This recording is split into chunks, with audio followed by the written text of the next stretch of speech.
Ese fenómeno no es solo en Colombia, es un fenómeno en América Latina. ¿Qué pasó? Como la tasa de interés ahora es más alta acá y los pesos están revaluados por la política norteamericana de la crisis, lo que están haciendo es paso al otro momento. No solo capturan diferenciales cambiarios, compran títulos de deuda pública en los países de América Latina. Por eso la deuda externa se está convirtiendo en deuda interna. Hoy es un gran negocio conseguir dólares afuera y venir y comprar pesos, sea en Brasil, que tiene un diferencial de interés del 12%, sea Argentina sobre el 6% o sea Colombia de referencia del 4.5%. Cuando nosotros tenemos 4.5% de tasa de interés, le estamos diciendo al capital especulativo que venga y juegue no solo con los diferenciales, sino que también compre títulos de deuda pública. Esto abrirá un debate a futuro, porque esta deuda es ilegítima, insisto, es parasitaria, es una deuda que juega simplemente con diferenciales de moneda y que apropia riqueza. Bueno, el dato es, ustedes ven la franja azul, es lo que ha hecho Brasil en el último periodo. Desde que el dólar se volvió más barato que el peso o que el real brasilero, para mostrarle el ejemplo del país más importante en términos económicos de América Latina, desde que el dólar se volvió más barato que el peso, se vienen pasando a títulos de deuda pública. Ahora quiero decir lo siguiente, esto lo hacen los inversionistas de afuera, es decir, Bilbao Vizcaya en el caso nuestro, va y consigue dólares cero en Madrid, o consigue dólares cero en Nueva York o en Tokio y viene y compra títulos de deuda pública, pero también lo hace Sarmiento, pero también lo hace el Tigre en Sudamérica. No es solo los externos de lo que aparece como deuda interna, es un juego especulativo de un nuevo espacio transnacional donde no hay nacionalidad de capitales. Por eso incluso desde el punto de vista jurídico hoy se dice deuda externa es en divisas, deuda interna en pesos, ya no tiene que ver los domicilios como ocurría en los códigos anteriores, doctor Manuel. Hay un cambio total desde el punto de vista referente en el tema de la inversión, es decir, es especulación de lado y lado. Esto es muy importante, porque Sarmiento ahora nos dice que la crisis fiscal se remedia con una nueva reforma pensional, pero Sarmiento está hablando no solo a nombre de su grupo, está hablando a nombre de todos los grandes operadores financieros, que entre otras cosas tiene uno de los indicadores Gini más altos de la región. Estoy hablando no del indicador Gini del país, estoy hablando del indicador Gini en las finanzas. 8 bancos controlan el 80% de los activos financieros, son los tenedores de la deuda pública, son los que hacen la intermediación, son los que nos endeudan en ICT, ya voy a tocar más adelante el tema, son los que ahora quieren controlar el flujo de dinero, o ya lo tienen controlado en parte y lo quieren institucionalizar de manera todavía más fuerte por la vía de la reforma de la Ley 30. Esto es asociación del sistema financiero con presupuestos públicos, donde desaparece la política sectorial y todo lo que antes era gasto social se vuelve negocio. Bien, este cuadro es muy importante. Imaginen ustedes que en ese juego de deuda externa por interna, Brasil, que es la economía más importante de América Latina, tienen deuda interna, es el cuadro azul de la derecha, tienen deuda interna, más deuda que toda la deuda externa de América Latina. O sea, lo que han hecho desde el punto de vista de condenar a estos países a un proceso por vía de mercado de capitales de semejante exacción. Y ahora quiero entrar en este tema en el caso de Colombia.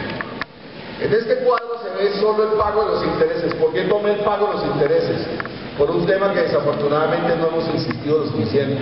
Esto está asociado a una cosa que se llama sostenibilidad fiscal. Es un tema que no podemos dejar de lado, porque los recursos de la educación superior, al igual que los de ICETEX, para tocar un solo tema de crédito, están asociados a sostenibilidad fiscal. ¿Y qué es sostenibilidad fiscal? Sostenibilidad fiscal está asociada a una cosa que se llama regla fiscal, que tiene que ver con la definición del presupuesto año. ¿Qué significa eso?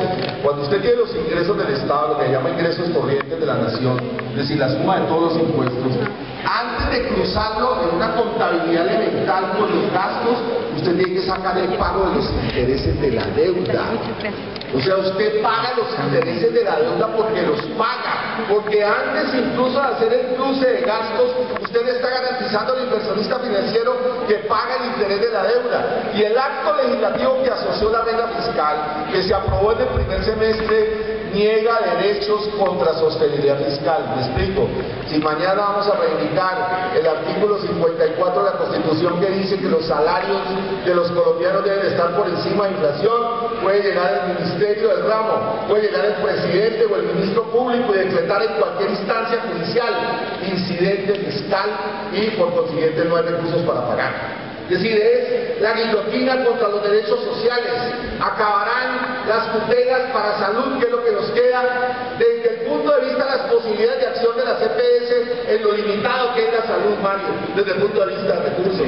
Seguirán destruyendo todavía mucho más la red de hospitales públicos por la vía de sostenibilidad fiscal.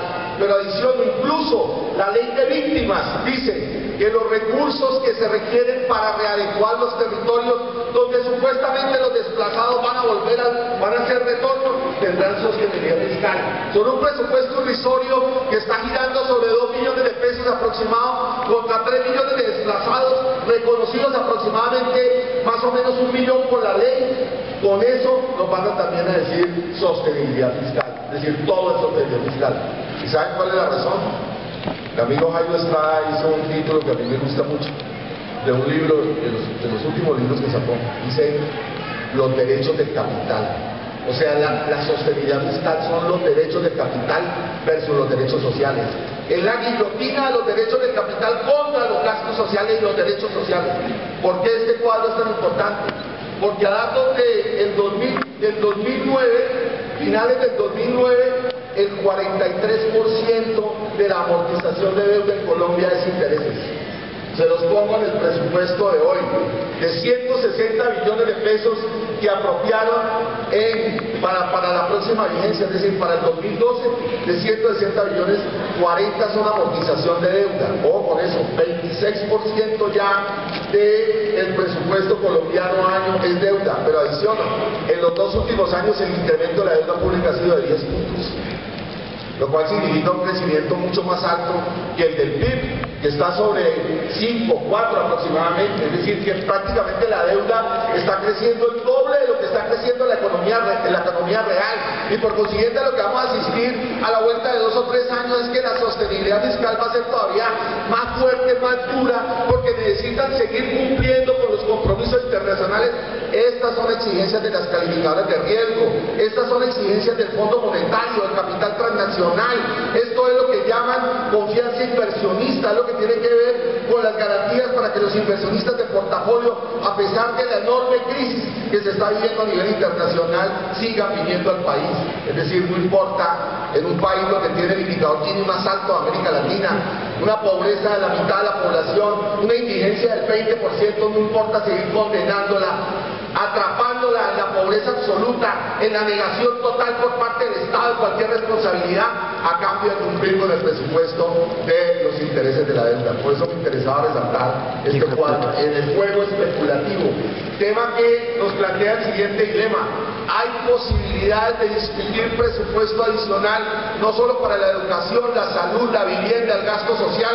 Si nosotros empezamos a buscar mecanismos institucionales, y los hay, mecanismos mínimos como el control de capitales, como acabar con el negocio diferencial del capital transnacional por la vía de diferenciales de tasa de interés, de tasa de cambio, y también para empezar a discutir el tema de deuda ilegítima, de deuda parasitaria que no tiene nada que ver con la riqueza del país, sino que por el contrario la exacciona. Ese tema ya es un tema central en la discusión. El primer cuadro era una foto de indignados en Madrid, en la discusión de los indignados. Ese es uno de los temas centrales, por eso ustedes lo verán en toda la movilización diciendo no a los bancos, democracia real sin los bancos, el Estado es cómplice de los bancos, hoy el Estado es la garantía de que los bancos puedan exaccionar a la población a nivel internacional. Estamos produciendo con estas reformas tributarias es que hacemos una redistribución negativa del ingreso, es decir, no solo hay indicador Gini, sino que lo fiscal concentra todavía mucho más la riqueza por efecto de todo lo que significa. Claro, esto fue lo que diseñó Uribe con su famosa seguridad inversionista que ha continuado intacto. Pero adiciono lo siguiente, del mismo discurso de Ortega, el tema de las empresas petroleras. Yo creo que en este auditorio no es necesario insistir, pues, que estamos en contra de un modelo donde el 80% de la inversión extranjera directa es petróleo y minería, que significa depredación de territorios, que significa destrucción de comunidades, que significa la enfermedad generalizada de niños por vía de enfermedades pulmonares de niños y niñas, que significa una tragedia humanitaria para las poblaciones asentadas en esos territorios. Es decir, creo que aquí todos conocemos las marchas de Santurbán, aquí todos conocemos las protestas que se ven desarrollando en Pacífico y Rubiales, las peleas contra las multinacionales de petróleo y minería en el terreno territorial, la lucha contra las represas, en fin, lo que de alguna manera está creando una subjetividad de la resistencia territorial en contra de este modelo económico. Creo que las luchas sociales en el último periodo, además de las expresiones centralizadas de las mismas, llámese Congreso de los Pueblos, llámese Marcha Patriótica, llámese paros regionales, llámese formas interdepartamentales de coordinación, todas apuntan a una disputa contra un modelo, insisto, donde el 80% de la inversión extranjera se focaliza, dado el precio hoy de las materias primas en el mundo, se focaliza básicamente en la destrucción del territorio, llaman ellos inversión extranjera. Mire lo que, inversión en commodities, mire lo que dice el propio Ricardo Ortega. Algunas empresas del sector minero energético efectúan transacciones con entidades en paraísos fiscales, el 100%. O sea, parte de las transacciones de la cadena de producción la hacen en paraísos fiscales y al Estado no le queda un peso. Y adiciona. De las ventas que hacen las compañías vinculadas, no hay información disponible de los compradores. Algunas empresas del sector petrolero disfrazan de legal importaciones ilegales de equipos robados en Venezuela y en Ecuador. Mire, si este país tuviera una mediana, digamos, cultura sobre el tema tributario, esto hubiera causado un debate espectacular con el ministro de Minas, con el gobierno, esto hubiera creado marchas, esto hubiera generado redes de información, esto es una cosa absolutamente estrepitosa, no quiero adjetivizar más. Pero ¿cómo es que el propio jefe de la DIAN nos está diciendo que las multinacionales utilizan equipos robados, materiales robados en Venezuela y Ecuador, que no tributan y luego vienen y las usan como parte de la exploración y de la perforación? Desde el punto de vista tributario, que es lo que me interesa presentar ahora, eso es evasión absoluta. Deberíamos estar discutiendo formas alternativas también desde ese punto de vista para los amigos que dicen que no hay posibilidad de encontrar recursos y que tenemos que seguir discutiendo solo entre si es 6, si es 2, si es 5 a la base, si es 3 a la base. Aquí hay un espacio extraordinario para mostrarle a la población que no estamos luchando solo por educación, sino por calidad de vida en el marco de un nuevo diseño tributario.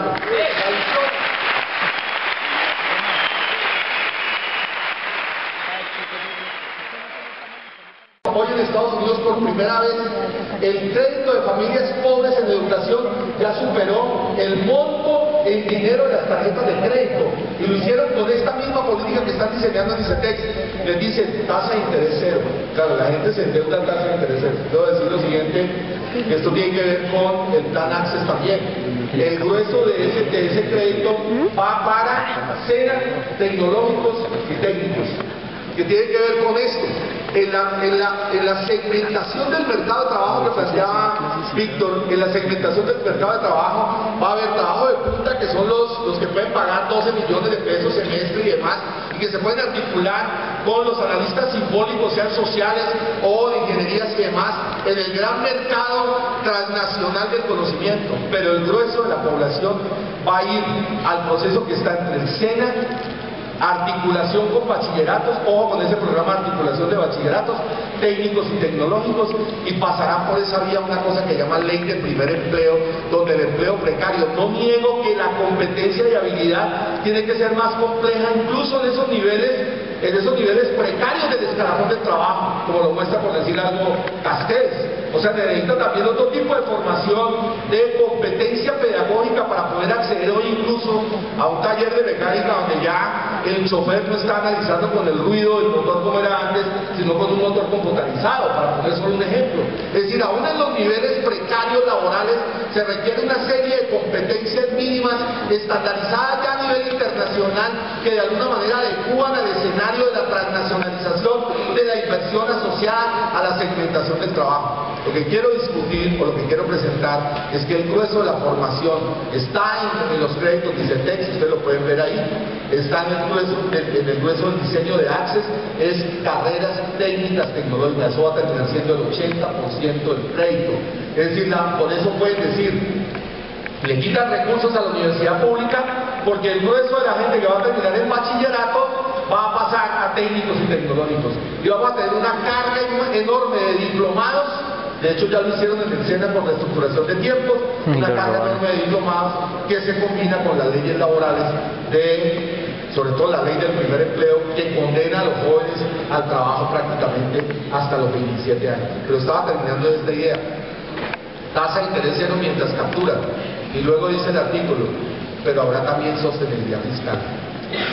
Es decir, cuando tengan a los pobres endeudados, como ocurrió con el subprime en Estados Unidos, como ocurrió con el crédito educativo en Estados Unidos, como ocurrió con parte del crédito en Chile, y es parte de lo que terminó explotando en la crisis hoy de la gran movilización chilena, cuando tengan a la gente ya endeudada con una cobertura amplia del 1, 2 y 3, van a decir sostenibilidad fiscal. Y por consiguiente no podemos seguir manteniendo ese fondo. Eso pasa a privados, gestionado por privados. De hecho, el informe Access de balance del primer año de CETES y el crédito Access dice: tendremos que actuar más en función del mercado de capitales, más en función de gerencia financiera y demás. Es decir, pasará la cartera a la vuelta de 2 o 3 años por vía de sostenibilidad fiscal a el sector privado. Es una política que ya ha hecho la banca internacional. Si la ministra quiere que le creamos de que efectivamente va a haber un monto que además es pequeño con relación a todo lo que se está jugando desde el punto de vista de recursos en el sistema educativo para los pobres, que quite la sostenibilidad fiscal. Y discutamos que quite la sostenibilidad fiscal y que lo diga que se va a mantener. No lo pueden hacer desde el punto de vista de sostenibilidad, porque efectivamente es un fondo retornable sobre un crédito internacional del Banco Mundial que da solo hasta este tipo de fondos. La discusión del por qué, a mi modo de ver, currículo, competencias, habilidades y destrezas, se queda en un escenario en donde desaparece la utopía, la crítica, donde no se puede discutir ni la sociedad ni el formato educativo, donde todos tenemos que actuar simplemente acordinándonos a las habilidades posibles, digeriendo un conocimiento estandarizado que ya está dado, un mundo que ya está dado, una epistemología del capital que no se puede criticar, una ausencia de crítica. Nos están condenando por la vía del negocio también a una cultura imperial estandarizada, con valores estandarizados internacionalmente. No solo es un negocio privado, es también una invasión cultural que niega las tradiciones ancestrales, la historia, pero que niega también la posibilidad de alternativas críticas y diseños críticos de la juventud frente a lo que es el diseño de una globalización que por lo demás está fracasando. Por eso